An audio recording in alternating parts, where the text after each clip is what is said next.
Bom dia, galera. Bom dia para todos vocês. Bom dia, legal. Ou boa tarde, legal. Ou boa noite, legal. Não sei que horário que você vai assistir a esse vídeo. Hoje nós vamos para a aula 9, na apostila 2, no setor B. Eu sou o professor Miranda, de Física. Vamos dar uma olhada?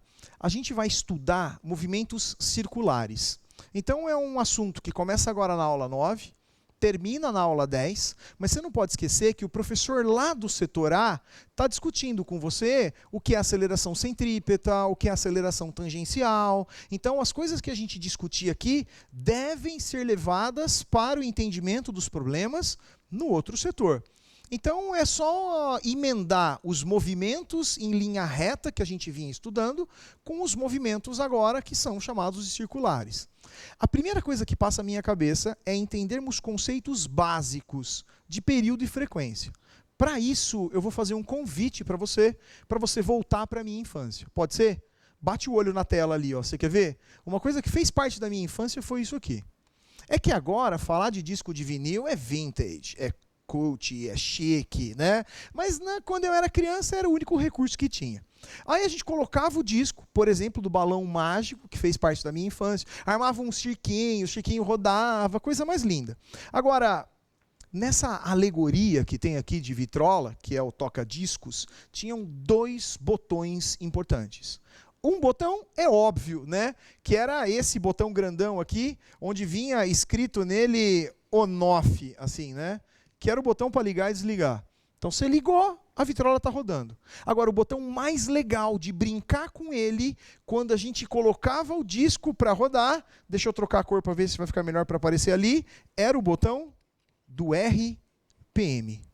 E nas vitrolas, você poderia encontrar esse botão do RPM preparado para 33, preparado para 45 ou preparado para 78 RPM. O que era esse RPM? Esse RPM era rotações por minuto. Ou seja, o disco tinha sido gravado para ser reproduzido com 38 voltas a cada minuto. O que era divertido de brincar com esse botão era pegar um disco preparado para 33 e no meio da execução você trocar para 78. Já imaginou o que ia acontecer, né? Enquanto cantavam Somos amigos, amigos do peito, viravam Somos amigos, amigos do peito e... né? Por quê? Porque você mexeu na rotação. Hoje é ridículo. Hoje qualquer programinha que você tem, que você observa um áudio, você muda o tom, você muda a velocidade, você muda os batimentos da música por minuto. Mexer na mídia ficou muito mais fácil. Naquele tempo, não. Naquele tempo era numa mídia física como essa, um disco de vinil. Agora, por que eu estou falando disso para você? Porque a minha super vitrola era capaz de chegar a 120 RPM. Antes que você ache que seja verdade, eu vou te avisar, é mentira, tá bom? Não tinha vitrola de 120 RPM, é só para fazer a conta e a conta fica mais fácil. Agora, se a vitrola tiver em 120 RPM, eu vou fazer uma pergunta para vocês e a pergunta é: em quanto tempo o disco dá uma volta? Então eu quero saber qual é o tempo de uma volta. A outra pergunta que eu quero fazer para você é: qual o número de voltas que esse disco dá em um segundo? Conhecer esses conceitos bem conhecidos vai ser de extrema importância para estudar o movimento circular. Então eu estou tentando com as ideias antes da gente ter que decorar uns nomes na cabeça. Então vamos pensar comigo? Se eu quero o tempo para dar uma volta, o tempo de uma volta, vou escrever assim, vai, acho que é melhor, quer ver? Ó, o tempo de uma volta, o número de voltas em unidade de tempo, em um segundo. A gente pode se fixar a ideia do RPM. Se são 120 RPM, eu vou dizer o que para todo mundo? 120 voltas por minuto. Então vou escrever aqui. Se são 120 voltas a cada um minuto são 60 segundos. Então eu vou perguntar para você, qual é o tempo de uma volta? E você percebe que eu estou fazendo uma regra de 3, né? Se eu quero o tempo de uma volta, 120 voltas em 60 segundos, eu quero saber o tempo para uma volta. Eu vou multiplicar em cruzes, vai ficar 120t igual a 60. Daqui sai que o t é 60 dividido por 120, isso daqui dá meio. A unidade dessa grandeza, o segundo. Então a gente conseguiu calcular o tempo de uma volta. O tempo de uma volta é uma grandeza física que recebe o nome de período, representado pela letra T maiúscula, cuja unidade no sistema internacional é o segundo. Período, tempo de uma volta. Agora, olha que legal. Estamos de olho no número de voltas em um segundo. Vou fazer a mesma coisa. Eu vou me segurar, eu vou me agarrar no significado do 120 RPM, que são 120 voltas a cada 1 minuto. 60 segundos. Repare que agora eu quero o número de voltas em 1 segundo. Então, em 1 segundo, ó, troquei um de lugar, tá vendo? Eu quero saber o número de voltas. E eu vou escolher a letra F. Você já entendeu por quê, né? Vou escolher a letra F para calcular. Vão ser 60F igual a 120 vezes 1. Esse F vai ser 120 dividido por 60. E, de propósito, eu quero colocar 2 dividido por 1. 2 dividido por 1, 2 o quê? 2 voltas por segundo. 2 rotações por segundo. 2 RPS, ou 2 Hertz. Hertz é 1 sobre segundo. Grafado com letra maiúscula H, seguido do Z, porque é nome de gente. Heinrich Hertz entra para a história da ciência porque ele fez uma das primeiras transmissões de onda eletromagnética, mais ou menos na época em que Maxwell previa a onda eletromagnética. A gente pode até dizer que Hertz é o pai do Wi-Fi. Então você percebeu a importância desse cara para a gente nos dias de hoje. Ele faz a primeira das transmissões sem a presença de matéria, de uma onda eletromagnética. Então é só você grafar a unidade corretamente. Hertz. Hertz é volta por segundo. H maiúsculo e Z minúsculo. Agora, o que eu queria que você percebesse? Algo que eu acho que você já traz de casa. Que é o quê? Que você percebesse que enquanto o período é 60 por 120, a frequência é 120 por 60, para o mesmo problema. Então, o que a gente pode escrever? A gente pode escrever que o período corresponde ao inverso da frequência, ou que a frequência corresponde ao inverso do período, ou ainda que frequência vezes período tem que dar 1. Então, esses são os dois conceitos básicos que a gente tem que ter na cabeça. Número de voltas em 1 segundo recebe o nome de frequência. Unidade no sistema internacional, Hertz. H maiúsculo com Z minúsculo. Tempo de uma volta, período. E nós vamos precisar disso para descrever os movimentos circulares. Descrever que jeito? Vamos pensar agora que nós vamos olhar de cima. E a gente vai acompanhar o movimento do disco de vinil. Para acompanhar o movimento do disco, vem pensar comigo, ó.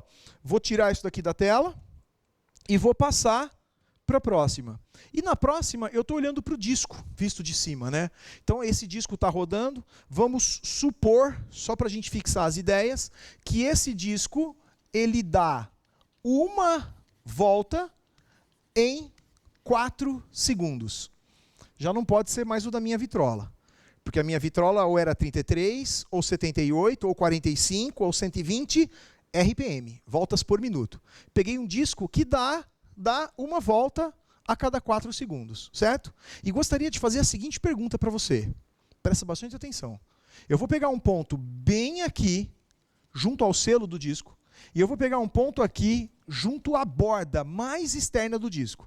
Esse da borda eu vou chamar de B, esse mais central eu vou chamar de A. E a pergunta que eu quero fazer é: quem é mais rápido? A ou B? Pausa o vídeo. Para agora e pensa. Podia fazer tipo Dora Aventureira. Qual ponto é mais rápido? A ou B? E ficar parado. Mas não vou ter o Bottas entrando, não vai ser super divertido como o filme da Dora. Mas qual é mais rápido? Se você falar para mim, lógico que o B é mais rápido, porque o B corre por fora. Então eu vou te fazer outra pergunta. Quem faz a volta em menos tempo? Ué, se o disco dá uma volta em 4 segundos, o A vai gastar 4 segundos para dar uma volta. E o B? o B vai gastar 4 segundos para dar uma volta. Se esse disco estiver girando, sei lá, vou pensar num sentido de rotação agora que vai ser assim, beleza? E se ele sai dali e eu disparei o cronômetro, plac, tempo igual a 0. O A virar daqui até aqui, aqui ó, na vertical assim, e o B virar daqui até aqui, assim, e se lá for o instante 0, esse instante tem que ser 1 segundo. Porque se é uma volta em 4 segundos, a gente tem 1 segundo, 2, 3, 4. 1, 2, 3, 4. E assim vai. Agora, olha que louco. A e B giram o mesmo 90 graus em 1 segundo. Mas os arcos percorridos são diferentes. Você fala assim para mim, então quem é mais rápido? Alguém pode responder, o B, porque o B anda um arco maior, tem um maior deslocamento.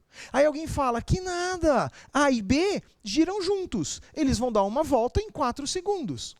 Se essa confusão está atormentando você, é porque está na hora de você separar na sua cabeça o mundo linear do mundo angular. E essa é uma organização extremamente importante na física. Quem está dizendo, o B é mais rápido, é porque está pensando na velocidade linear. Se essa velocidade for constante, se esse tempo de percurso for sempre o mesmo, a gente pode falar que a velocidade média é ΔS por ΔT. ΔS é o comprimento do arco que eles estão andando. Então é lógico que o B anda mais que o A. O B anda um percurso, uma linha linear, muito maior. Então o B é mais rápido que o A. Agora, do mesmo jeito que a gente conhece a velocidade linear, podemos hoje inventar a velocidade angular. A velocidade média angular, representada pela letra ômega, vai ser ΔΦ por ΔT. Eu vou observar o ângulo que o corpo varre. O ângulo descrito, esse ângulo varrido vai ser importante lá no mundo da gravitação. Mas esse ângulo varrido é A e B saindo daqui e varrendo 90 graus a cada segundo. Então a gente pode separar as duas velocidades na cabeça. A angular é a mesma para os dois, mas a linear não é. A do B é maior que a do A. Inclusive essas grandezas se relacionam, né? Vem comigo, ó. Vê se você consegue ler meu pensamento. Você quer ver? Eu tô pensando exatamente em uma volta, beleza? Então vê se você consegue. Dá para ver daí, Cacau? Estou pensando em uma volta, tá vendo? Se eu pensar em uma volta, o que está acontecendo? Pensa no arco de uma volta. A velocidade vai ser ΔS. O tamanho da volta é 2π vezes o raio. O tempo de uma volta, você poderia dizer 4 segundos. E eu falo perfeito, mas de maneira genérica, o tempo é o período. Agora, e para a velocidade angular? A velocidade angular é o ângulo de uma volta dividido pelo tempo. Como é que mede ângulo de gente grande? Você fala assim, ângulo de uma volta, 360 graus. Eu vou falar, parabéns, quinta série. Porque a gente não vai medir em 360 graus. A gente vai dizer que 360 graus são 2π radianos. Então, o tamanho do ângulo de uma volta é 2π. E o tempo? O tempo é o período. Já conseguiu juntar os dois na cabeça? Olha que porreta. 2π sobre o período é a velocidade angular. 2π sobre o período é a velocidade angular, que pode vir para cá. Se a gente junta essas duas, eu posso escrever que a velocidade linear é a angular vezes o raio. Então, o que esses pontos A e B têm em comum? A e B terão a mesma velocidade angular. Por quê? Porque ambos completam 2π radianos em 4 segundos. Mas terão velocidades lineares que são diferentes, onde a do B é maior que a do A. Por quê? Porque o arco do B é maior. Ou, se você comparar no mesmo disco, o raio do B... Deixa eu pegar uma cor aqui que acho que vai aparecer. Quer ver? O raio do B, esse raio aqui do B, ele é muito maior que o raio do A que está aqui dentro, né? Quer dizer, o raio do A é daqui a aqui só. O raio do B é daqui até aqui, ó. Então, isso daqui é o raio do B, esse daqui é o raio do A. Quem tiver maior raio vai ter a maior velocidade linear. Isso a gente percebe, por exemplo, no lançamento de foguetes, de satélites. As bases de lançamento de foguetes e satélites se encontram próximas à linha do equador terrestre. Por quê? Porque na linha do equador terrestre, a gente tem o maior raio possível. E se esse corpo vai sair desse referencial nosso, que é a Terra, e vai se deslocar em relação à Terra, quanto maior o tamanho do raio, a hora que ele estiver dando a volta, maior a velocidade inicial que esse corpo tem. Só que nesse momento da aula, alguém sempre me pergunta, mas como é que eu não percebo a Terra girando? Por conta da inércia. Você nasceu, você foi concebido com a Terra girando. O corpo humano não percebe velocidade. O corpo humano só percebe aceleração. Então a gente só vai perceber a Terra se movimentando no dia em que a Terra brecar. Como se você estivesse num carrossel que já está girando e você tivesse que sair dele, ou ele fosse parar de girar. Mas a gente está girando junto com a Terra. Certo? Então o que a gente vai guardar na cabeça? E que é bastante forte. Toda grandeza linear, ela corresponde a uma grandeza angular vezes o raio. E isso que está escrito para as velocidades pode ser generalizado. Que jeito? Quando você fala no tamanho da volta. Quando você fala o tamanho da volta, você não fala que o ΔS do tamanho da volta é 2πr. Ué, 2π é o ângulo de uma volta. Então eu posso falar que um comprimento qualquer S, ele é um ângulo qualquer θ vezes o raio. Para os matemáticos, essa é a definição de radiano, né? O que é um radiano? É um ângulo cujo arco mede a mesma coisa que o raio. Certo? Então você percebe que esse estudo do movimento circular, ele vai para a matemática, ele vale para a física, ele vai valer para o setor A, ele vai valer para o setor B, é um conhecimento que você pode carregar junto com você. Certo? Com isso, já dá para a gente mexer um pouquinho nos exercícios. Vamos dar uma olhada no primeiro? O primeiro fala justamente da Terra girando. Você quer ver? Eu vou tirar isso da tela agora. Se você quiser, depois você anota, coloca no seu resumo, faz um print, dá seus pulos. E agora a gente vai para o primeiro exercício. Nele está escrito assim, ó, Universidade Estadual do Ceará. Considere o movimento de rotação de dois objetos presos à superfície da Terra. Então a Terra está girando, dois objetos estão presos a ela. Sendo um deles no Equador e o outro em uma latitude norte, acima do Equador. Então vamos fazer uma representação para começar a nossa conversa. O que nós temos? Nós temos aqui uma representação do planeta Terra. Nós temos aqui a linha do equador terrestre e aqui colocado o centro da Terra. A gente vai ter um corpo que está no equador e o outro que está numa latitude norte. Então eu vou colocar um objeto aqui no equador terrestre e eu tenho que colocar esse cara numa latitude aqui norte, que eu não sei qual. Se você vai lá na geografia e entende o que é latitude, lembre que no equador a latitude é 0 e no polo a latitude é 90. Latitude, para este ponto que está colocado aqui em cima, é o ângulo em que este raio faz com o raio terrestre. Este ângulo θ aqui é que corresponde à latitude daquele ponto tomado como referência à linha do Equador. Aí ele diz assim, considerando somente a rotação da Terra, para que a velocidade tangencial do objeto que está a norte seja metade da velocidade de quem está no Equador. Então esse cidadão aqui em cima vai ter uma velocidade que eu vou chamar ele de velocidade norte.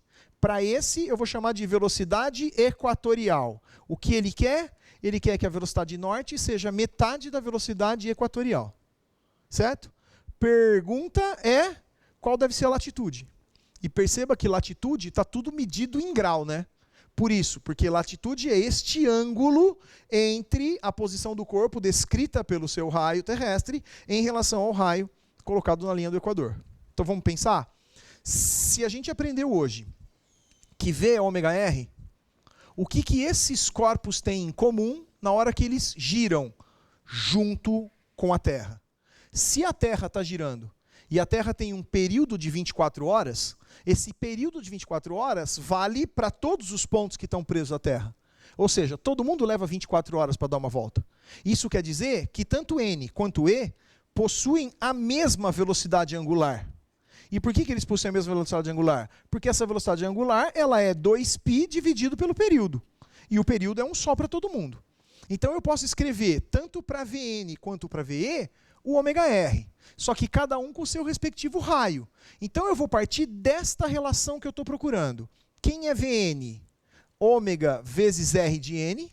Isso tem que ser metade de quem? Metade do VE, que é ômega RE. O ômega é o mesmo para os dois, porque é o mesmo planeta Terra. Então para quem se perdeu, estou partindo daqui. E eu tenho uma relação dos raios. Então, o raio norte tem que ser metade do raio de quem está no Equador. O raio norte é esse R aqui terrestre. O raio de quem está lá girando é o raio da circunferência que ele descreve. Então, é esse pedacinho aqui em cima, que é esse raio aqui que eu vou chamar de raio norte. O que a gente tem? Que a relação entre eles tem que ser metade. Mas espera. Se esse ângulo aqui é θ, aqui dentro também é θ. Então, dá só um destaque na figura ali. Ó. A gente tem o corpinho girando aqui, e esse é o raio de um deles que me interessa. O raio do outro está colocado aqui. E aqui dentro é o ângulo θ. Por quê? Porque esse θ ele é alterno e interno aqui dentro. Ó. Então, o que eu preciso escrever? Escrever uma função trigonométrica onde o cateto adjacente seja metade da hipotenusa. Cateto adjacente tem cheiro de cosseno. Então eu preciso de um cosseno de θ que seja exatamente meio, que é a razão entre os raios. Para que o cosseno seja meio, θ tem que ser 60 graus. Por isso a melhor resposta é a de iceberg. Certo? Tudo bem? Vou passar para o próximo exercício. Os exercícios 2 e 3, eles estão encadeados. Eles tratam do mesmo assunto com uma pequena mudançazinha, né, de enunciado, de situação inicial. Vamos dar uma olhada? Vou tirar esse daqui da tela. E nós vamos fazer o próximo. No próximo está escrito assim. 2 atletas correm em uma pista circular de raio 50 metros. Com velocidades escalares constantes iguais a 10,8 km por hora e 9. Como está em metro o raio, não acho saudável usar esse 10,8. 10,8 é a mesma coisa que 3 metros por segundo.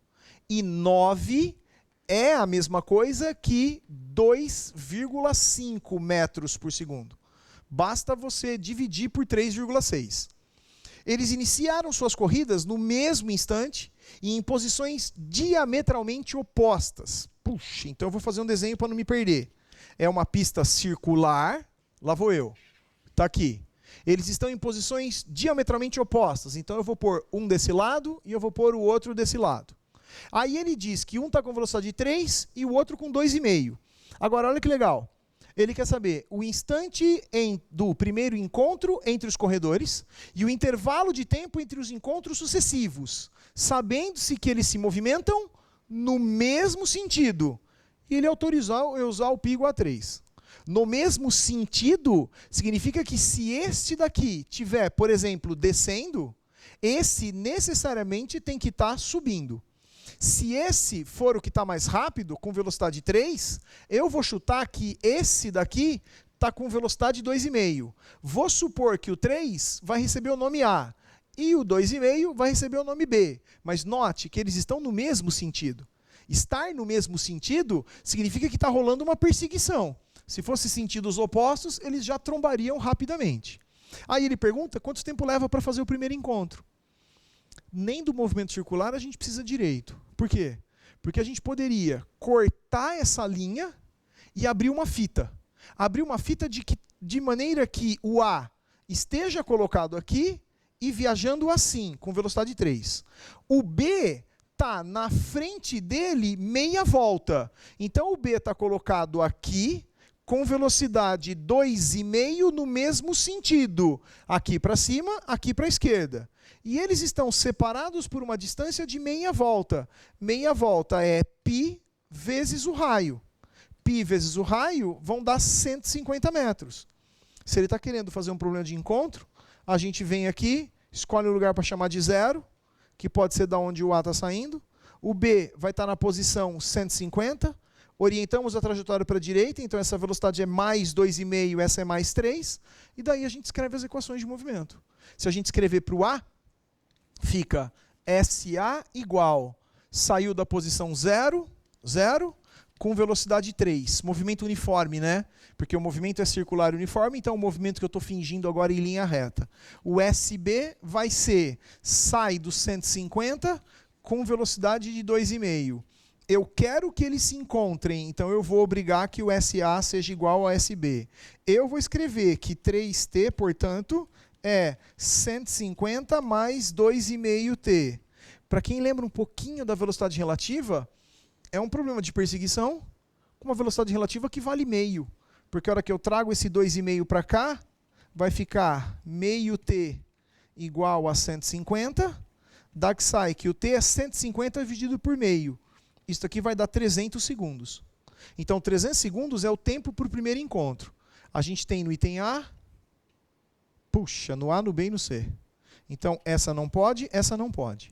Agora eu preciso saber quanto tempo leva, repare, o instante do primeiro encontro, achei, e o intervalo de tempo entre os encontros sucessivos. Agora eu vou dar uma roubada. O que é dar uma roubada?